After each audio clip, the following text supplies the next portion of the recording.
जम्मू काश्मीरच्या प्रश्नाकडे जगाचे लक्ष वेधून घेण्यासाठी पाकव्याप्त काश्मीरमधील नेत्याने नियंत्रण रेषा ओलांडून भारताच्या हद्दीत प्रवेश करण्याची धमकी दिली आहे.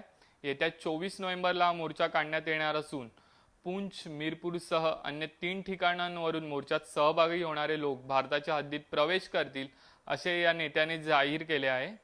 सध्याच्या स्थितीला भारत आणि पाक यांच्यातील संबंध तणावपूर्ण आहेत.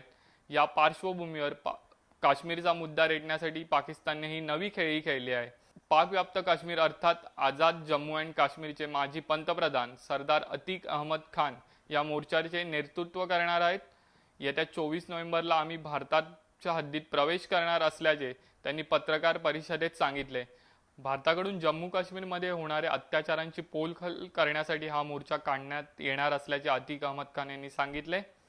या मोर्चामध्ये पाकव्याप्त काश्मीरमधील अन्य पक्षांनी सहभागी व्हावे असे आवाहनही त्यांनी केले आहे.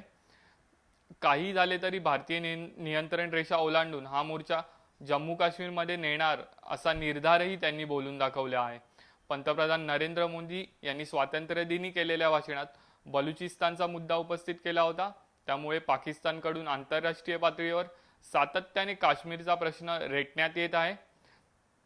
आता पाकिस्तानने पाकव्याप्त काश्मीरमधील नेत्यांना पुढे करून भारताची कोंडी करण्याचा प्रयत्न केला आहे. त्यामुळे आता भारत पाकचा हा डाव कसा उधळून लावणार याकडे सर्वांचे लक्ष लागले आहे.